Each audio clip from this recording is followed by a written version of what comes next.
ॾे परॾे में वसंदड़ मुंहिंजे समूरनि सॼण साथियुनि खे पंहिंजे मेज़बान इलियास तरी पारां सिक भरियो सलाम क़बूल हुजे। हाज़िर आहियूं सॼण साथियो अवां दोस्तनि जे आॾो अवां जो मक़बूल प्रोग्राम पैर पुकारों खणी। उम्मीद त ख़ुशि हूंदो, चाक चङा भला जोड़ मता रहो। अॼोके इन प्रोग्राम में असां बहस कंदासीं उमरकोट जे तबाह हाल स्कूलनि जा,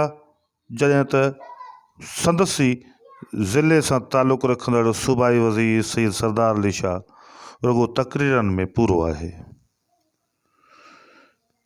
आम सिंधी में जेको पहाको आहे त वॾा ठका अंदरि अॻड़ियूं साॻी सूरत हाल उमरकोट ज़िले जे सरकारी तालीमी इदारनि जी आहे। अॼु बहस कंदासीं, अॼु कचहरी कंदासीं पाण हिन पैर पुकारों प्रोग्राम में उमरकोट ज़िले जी तबाह हाल तालीमी सूरत हाल ते। उनखां अॻु जो पाण तफ़सीली अंगनि अखरनि सां इन इशू ते ॻाल्हायूं, तव्हां दोस्तनि खे गुज़ारिश आहे त जेकॾहिं ही यूट्यूब चैनल थरथाक तां तालीम जे हिन इशू ते वीडियो ॿुधी रहिया आहियो त इन ते पंहिंजी राय ज़रूरु ॾिजो ऐं हिन चैनल खे सब्सक्राइब ज़रूरु करियो। हीउ प्रोग्राम तव्हांखे कीअं थो लॻे, इन ते पंहिंजी राय ज़रूरु ॾिजो।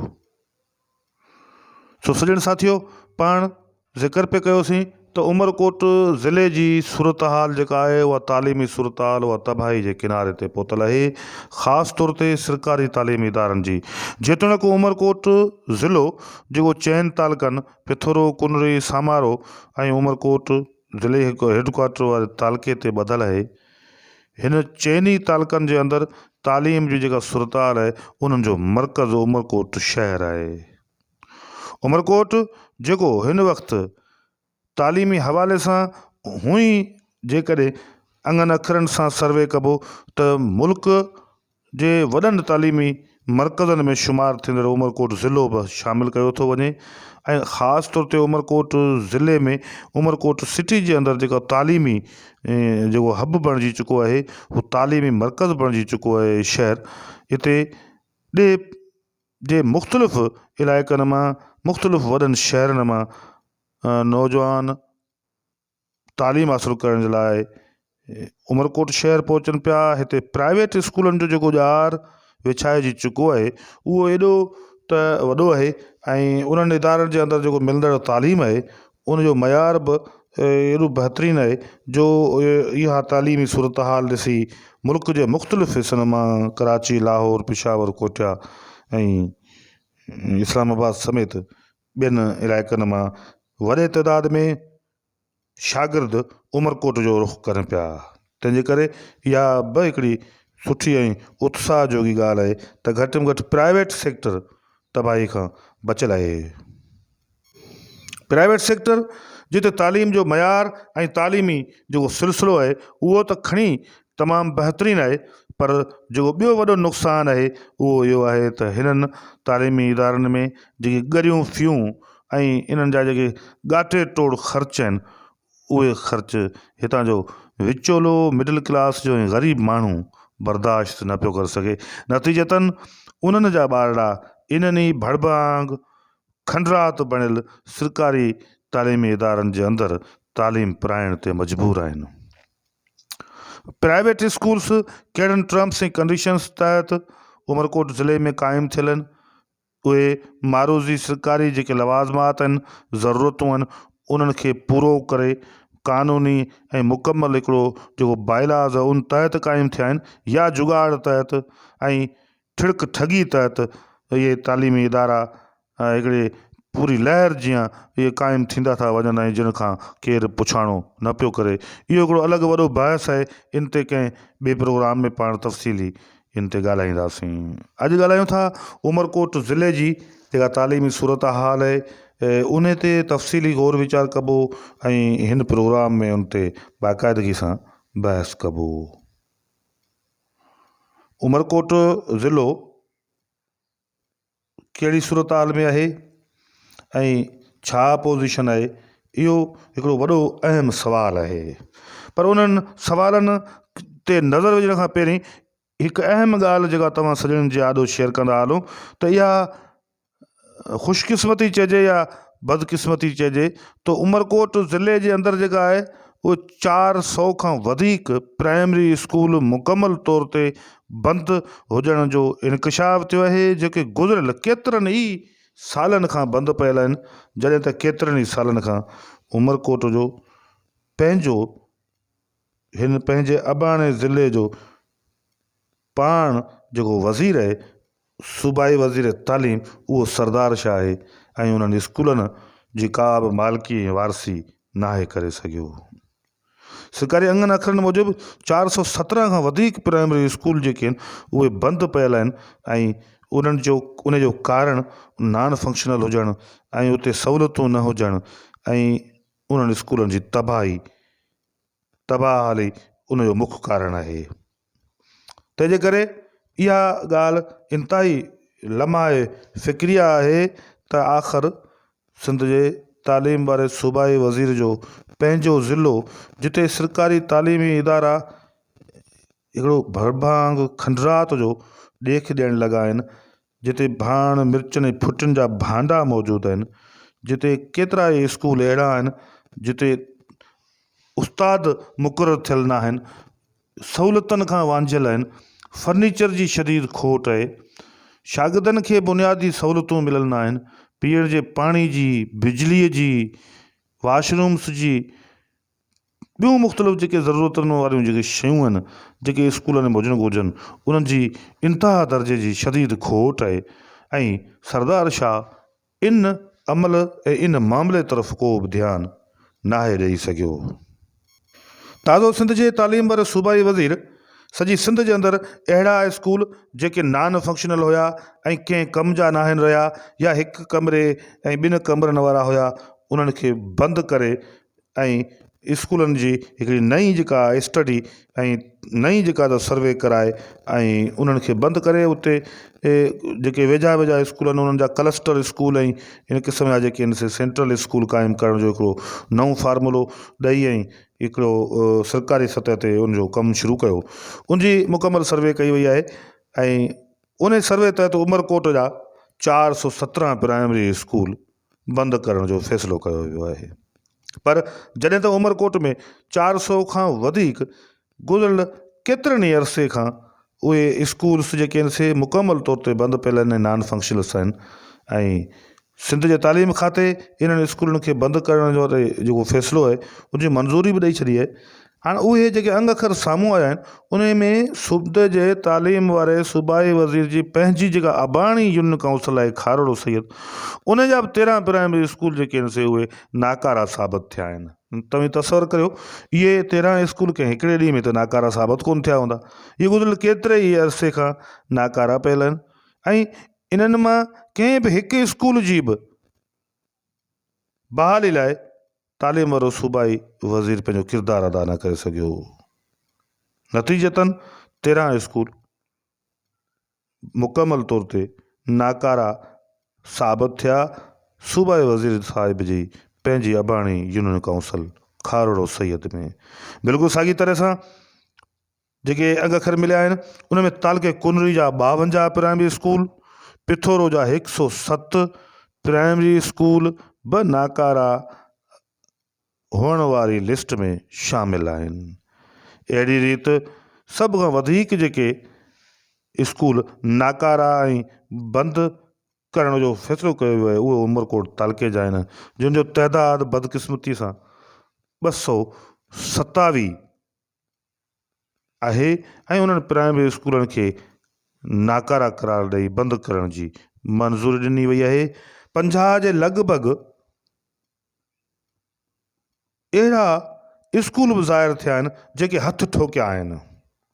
जिन जो को वजूद ई न आहे, जेके ऑन ग्राउंड मौजूद ई न आहिनि ऐं सिंध जे तालीम वारे वज़ीर सैयद सरदार शाह कुझु ॾींहं पहिरीं उमरकोट जे डिग्री कॉलेज जो दौरो करे तालीमी सूरत जो जाइज़ो वठण बाद मीडिया सां ॻाल्हाईंदे हिकु सवाल जे जवाब में इहो वाइदो कयो हुयो त इहे जेके 40-50 खां वधीक जेके आहिनि से अहिड़ा स्कूल आहिनि जिन जो को रिकॉर्ड ई मौजूदु न आहे सरकार जे वटि, ऐं सरकार जे उन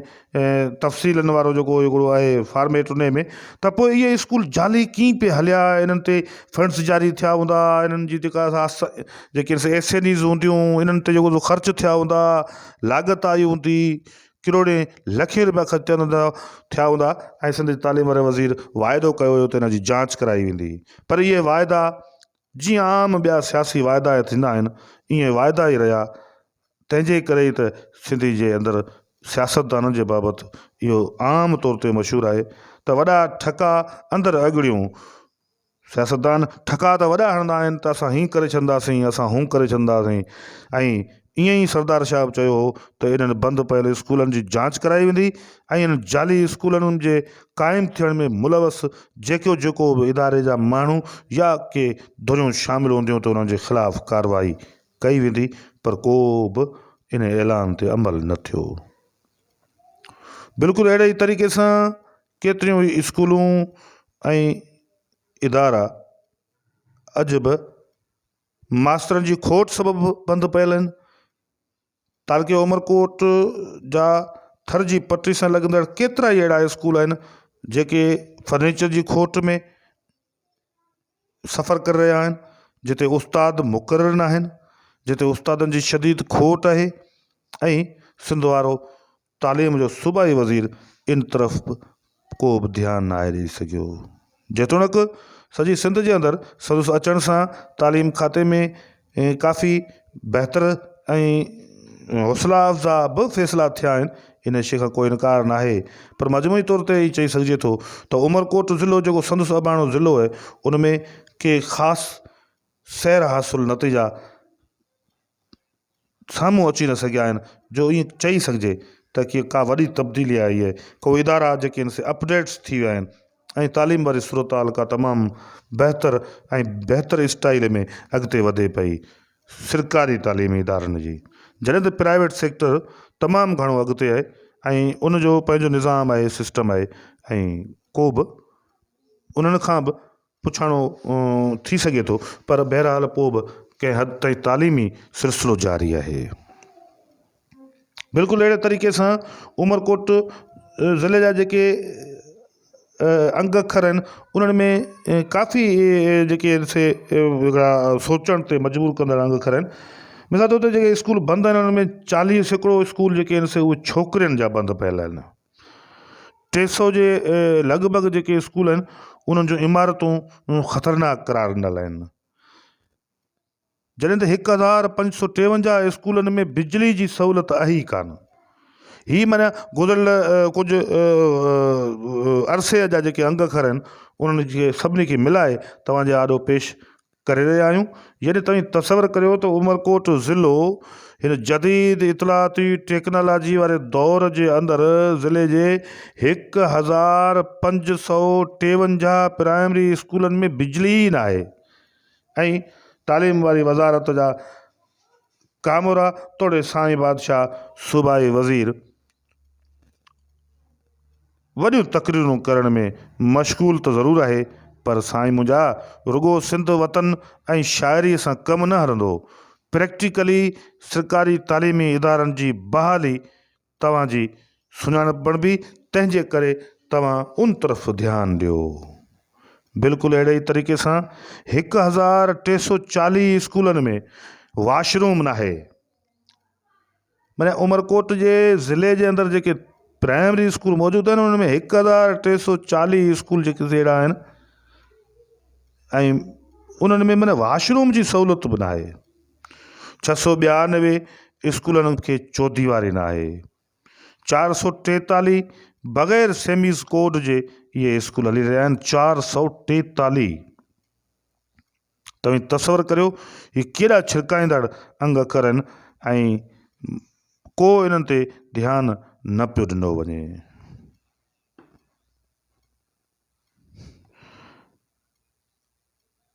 अठ सौ 863 स्कूल अहिड़ा आहिनि ज़िले जा जिते पीअण जे बुनियादी मिठे पाणी जी का सहूलियत मौजूदु न आहे, ऐं तसवर करियो हिन जदीद तरीन दौर जे अंदरि ॿारड़ा ॾूरान इलाइक़नि खां पंधु करे हिननि सरकारी स्कूलनि में पढ़णु अचनि था ऐं उते जॾहिं उन्हनि खे पीअण जे पाणी जी सहूलियत मौजूदु न हुजे त पोइ सरकारी इदारा कीअं हली सघंदा ऐं उन पंहिंजो वजूद कीअं बचाए सघंदा। यकीनी तौर ते इहा हिकिड़ी ॾाढी ॾुख वारी सूरत हाल आहे ऐं इन तरफ़ ध्यानु क़तई तौर ते नाहे ॾिनो वियो, जंहिंजे नतीजे में तालीमी इदारा डे बाय डे अबतरीअ जो ऐं हेठाईअ जो शिकार थींदा था वञनि, ख़ासि तौर ते सरकारी तालीमी इदारा। अहिड़े साॻे तरीक़े सां उमरकोट ज़िले जे अंदरि जेका शागिर्दनि जी मजमूई तौर ते सूरत हाल आहे उहा तव्हांजे आॾो रखीसीं। बिल्कुलु अहिड़े ई तरीक़े सां उमरकोट, समारो, पिथोरो, कुनरी जा केतिरा ई अहिड़ा स्कूल आहिनि जिते इहे बुनियादी सहूलियतूं, पीअण जे मिठे पाणी जूं, उस्तादनि जी खोट, वॉशरूम्स न आहिनि, बिजली जी माना अखबूट आहे, किथे त बिजली आहे ई न आहे, मुकमल मौजूदु ई न आहे, ऐं इदारनि जो SNEs जेके आहिनि से उहे अञा ताईं ख़ाली पियल आहिनि, इदारनि में मास्तर मुक़ररु थियल न आहिनि, शागिर्द जिते आहिनि ई कोन उते बि स्कूल ॾिनल आहिनि। मतिलबु त इहो जेको जहान आहे पुराणो उहो बिल्कुलु जीअं जो तीअं हले पियो ऐं सिंध जो तालीम वारो सूबाई वज़ीर पंहिंजे ज़िले उमरकोट जी तालीमी सिलसिले खे बि को बहितर ऐं जंहिंखे ईअं मिसाली माना ॾेई करार ॾेई ऐं उनखे एग्ज़ाम्पल जे तौर ते कोड करे सघिजे अहिड़ी तालीमी सूरत हाल बणाए न आहे सघियो। तंहिंजे करे ज़रूरत इन ॻाल्हि जी आहे त सिंध जे तालीम वारे खाते जे सूबाई वज़ीर खे पंहिंजे अबाणे ज़िले उमरकोट जी तालीम खे बहितर करण जे लाइ अञा वधीक तकड़ा ऐं बहितर क़दम खणणु घुरिजनि। सो सॼण साथियो, अॼोके हिन प्रोग्राम में पाण ही तफ़सीली बहस कयोसीं अंगनि अखरनि सां, डेटा फिगर्स सां मुकमल हिकिड़ा जेके आहिनि से कंहिं हद ताईं सरकारी जेके फिगर्स आहिनि उहे तव्हांजे आॾो पेश कयासीं ऐं सरकारी इदारनि जी तबाही जा जेके सबब आहिनि उहे हितां जा वॾेरा भोतार सरदार ऐं हितां जा जेका मक़ामी पटेल आहिनि जिन पंहिंजे जेके आहिनि से अनाउनि जे ख़ातिर ऐं मुबैना तौर ते पैसनि जी बटोर जे ख़ातिर तालीम खे तबाह करे छॾियो। अॼु जे लाइ एतिरो ई।